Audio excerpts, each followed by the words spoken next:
SB8 న్యూస్కి స్వాగతం.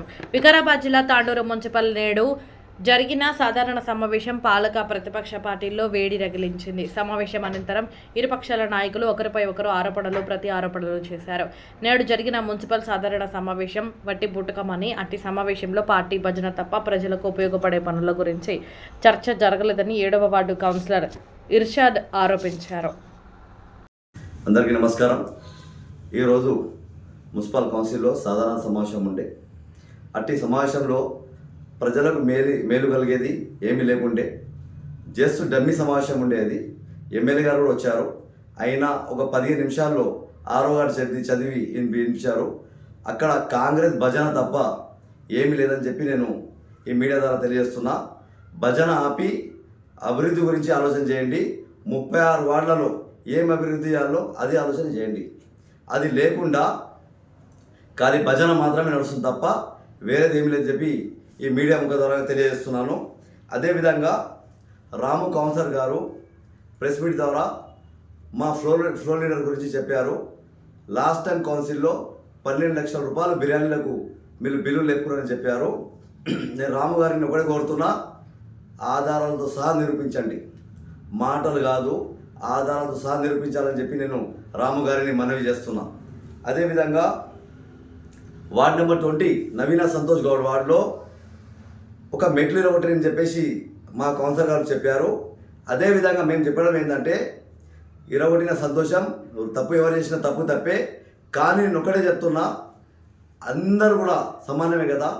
మా వార్డులో కూడా మేము కౌన్సిలర్గా ఉండి మా వార్డులో కూడా మీ కాంగ్రెస్ కార్యకర్తలు 10-20 ఫీట్లు రోడ్డు మీద వచ్చి కబ్జా చేస్తే నేను కాంప్లెక్స్ టీపీఓ గారిని ఇస్తే కూడా దానికి ఇంతవరకు కూడా దాని దగ్గర పోయింది లేదు టౌన్ ప్లానింగ్ ఆఫీసర్లు. ఈరోజు కౌన్సిల్ మీటింగ్లో కూడా లేవడం జరిగింది విషయం నేను.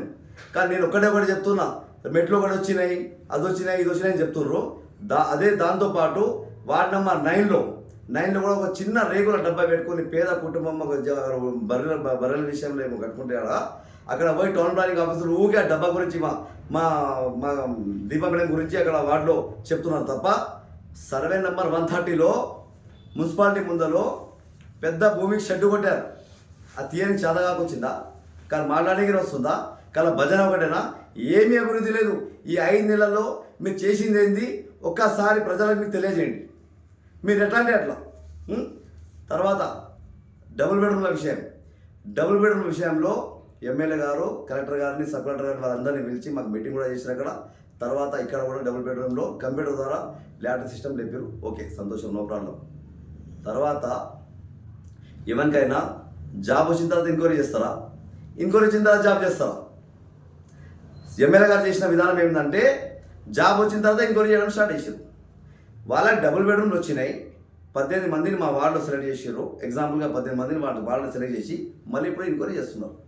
ఎంక్వైరీ చేసిన తర్వాత కొంతమంది తీసేసి మళ్ళీ కాంగ్రెస్ వాళ్ళ లీడర్లు వచ్చి డబ్బులు తీసుకొని ఇవ్వడంలో ఇదొక రూట్ అని చెప్పి నాకు అర్థమవుతుంది తప్ప, మీరు చేసేది న్యాయం ఏం కాదు ప్రజలకు, మీరు చేసేది ఏం గణకారం కాదని చెప్పి నేను ఈ మీడియా ముఖం ద్వారా తెలియజేస్తున్నాను. మీకు మున్సిపాల్లో ఎలాంటి అభివృద్ధి లేదు. ఈ 5 నెలల్లో ఎలాంటి అభివృద్ధి లేదు. ఎక్కడ చూసినా లైట్ల ప్రాబ్లం, ఎక్కడ చూసినా వాటర్ ప్రాబ్లం, ఎక్కడ చూసినా డ్రైన్ ప్రాబ్లం. డ్రైన్ క్లీన్ చేయడం రమ్మని చెప్తే లేబర్లు తక్కువ అని చెప్పి టైంకి రారు. లైట్లకు చెప్తే వారం రోజులకు వస్తారు.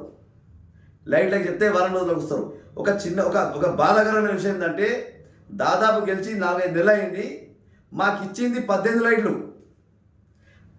NTR colony to Aditya hospital వాడు ఉంటే మాకు ఇచ్చింది లైట్లు 18 లైట్లు. ఆ 18 లైట్లు ఎక్కడ వేయాలని చెప్పి నేను ఈ మీడియా ద్వారా నేను అడుగుతున్నా మున్సిపల్ చైర్మన్ గారిని. ఈ 18 లైట్లు ఎక్కడ వేయాలి? రిపేర్ కూడా రాడు, సరిగా రిపేర్ కూడా రాడు. ఈ 5 నెలల్లో మాకు ఇచ్చింది 5 లక్షల రూపాయలు. 5 లక్షల రూపాయలు, అది కూడా దిక్కు లేదు, అది కూడా టెండర్ లేదు, డీ లేదు, కీ లేదు, లాక్ లేదు, ఏదో ఒకటి చెప్పి ముందర తొప్పడం తప్ప వేరేదేం లేదు. ఎమ్మెల్యే గారు ఎప్పుడన్నా కౌన్సిల్ మీటింగ్కి వస్తే మాకు సంతోషం అనిపిస్తుంది. ఎందుకంటే ఏమైనా అడిగితే మాకేమైనా వార్డులకు ఏమైనా వస్తుందేమో చెప్పేసి మేము సంతోషపడుతుంటే, ఎమ్మెల్యే గారు ఎప్పుడు వచ్చినా మంచిగా తెత్తి మీద చేపెట్టి మాకు సంజాయించి పంపించడం తప్ప ఏమీ లేదు. ఏమీ అభివృద్ధి లేదు. అసలు అభివృద్ధి అంటే నేను మాటలా చెప్పలేను. ఇప్పుడు రాబోయే రోజుల్లో ప్రజలే మీకు చూపిస్తారు అభివృద్ధి అంటే ఏంటంటే. రాబోయే రోజుల్లో మీకు మీరు చేసిన పనులకు, మీరు చేసిన అభివృద్ధికు గుణపాఠం ప్రజలే చెప్తారని చెప్పేసి ఈ మీడియా ద్వారా మీకు తెలియజేస్తున్నా. ఎగ్జాంపుల్గా చెప్తున్నా, మీరు ఒకసారి హైదరాబాద్ రోడ్డు చూసిరండి, పెద్దమూడు రోడ్డు చూసిరండి, కొడంగల్ రోడ్డు చూసిరండి, ఎటువంటి అభివృద్ధి లేదు. ఎమ్మెల్యే గారు మొన్న మీటింగ్లో చెప్పారు, హై టెక్నాలజీతో అభివృద్ధి చేస్తున్నాను. ఏం చేస్తున్నావు సార్? ఏం అభివృద్ధి చేస్తున్నావు హై టెక్నాలజీతో? మా మున్సిపల్ చైర్మన్ చేస్తున్నారా లేకపోతే మీరు చేస్తున్నారా? దాంట్లో ఏం అభివృద్ధి చేస్తున్నారు చెప్పండి ఒకసారి నాకు. రోడ్లలో మా వాడికి రండి సార్. చైర్మన్ గారిని నేను రిక్వెస్ట్ చేస్తున్నా, ఎమ్మెల్యే గారిని, చైర్మన్ గారిని, మా వార్డు వచ్చి ఒకసారి తిరగండి. ఎక్కడ ఉన్న మూర్లు అక్కడ పోతున్నాయి, ఒక్క రూపాయి ఫండ్ లేదు, ఎక్కడ రైళ్ళు అక్కడ పోతున్నాయి. ఇప్పుడు నిన్న ఒక రైన్ స్టార్ట్ చేసినాము. ఇప్పుడు ముందర ఏం జరుగుతుందో దేవునికి తెలవాలి. అక్కడ ఇంకోటి పెద్ద విషయం ఇంకోటి ఏంటంటే ప్రోటోకాల్ విషయం. ఎవరు ప్రతిపక్ష కౌన్సిలర్లకు ప్రోటోకాల్ అసలు పాటించడం లేదు. మా గీతా మేడం, మన దీపా మేడం వార్డులో బోర్ వేసి ఆమెకు తెలియకుండా బోర్ వేసిరు. అటు విషయంలో మొన్న చైర్మన్ గారిని అడగడం చెప్పింది, ఇంకోసారి కాదని చైర్మన్ గారు చెప్పారు. అయినా నెక్స్ట్ డే మళ్ళీ మూడో తెచ్చి ఫిడేసారు. నిన్న మేము అక్కడ డ్రైన్ వర్క్ స్టార్ట్ చేస్తున్నాము. మున్సిపల్ చైర్మన్ గారు కొబ్బరికాయ కొట్టిన తర్వాత ఒకడు వచ్చి ఇంకొక కొబ్బరికాయ కొడుతుంది. కాంగ్రెస్ కార్యకర్త, కాంగ్రెస్ పార్టీ కార్యాలయమా, మున్సిపల్ అఫీషియల్ ప్రోగ్రామ్ ఉంది, అది తెలియదా? చైర్మన్ గారికి తెలియదా? కమిషనర్ గారికి తెలియదా? లేకుంటే వాళ్ళు కొట్టిన తెలియదా? దాంతోపాటు మొత్తం మళ్ళీ తెలంగాణ ప్రోగ్రాంలో కూడా జెండా ప్రోగ్రాం ఉండే మున్సిపాలిటీలో, అట్టి ప్రోగ్రాంలో కూడా ఎమ్మెల్యే గారు ఇక్కడ నిలబడిండ్రు, అవతల కూడా వచ్చి కాంగ్రెస్ ప్రెసిడెంట్ గారు నిలబడిండు, కాంగ్రెస్ ప్రెసిడెంట్ నిలబడిండు. అరే నాకు అర్థం కావడం లేదు. ఇది మున్సిపల్ కౌన్సిలా? కౌన్సిలర్లు, చైర్మన్లు, కమిషనరు వాళ్ళందరూ ఉన్నారు. కాంగ్రెస్ ప్రెసిడెంట్ గారు వచ్చి నిలబడడం ఇది నాకు అర్థం వచ్చింది. నేను ఏమంటున్నా, మీరు పార్టీ ఆఫీస్లో ఏమైనా ఉంటే చేసుకోండి. మేము ఒకటి చెప్తున్నాం, ప్రోటోకాల్ పాటించండి. దాంతోపాటు మా ward number 20 councillor Naveena Santosh Goud వార్డులో జేసీబీ పెట్టి ఆయన జేసీబీ వాళ్ళ 50 సార్లు అడగడం జరిగింది. అడిగితే కూడా ఆయన తెలియకుండా మళ్ళీ జేసీబీ పంపించడం జరిగింది. కనీసం జేసీబీ వచ్చిన ఇన్ఫర్మేషన్ కూడా వాడు కౌన్సిలర్కి తెలియదు. మరి అడగొద్దా?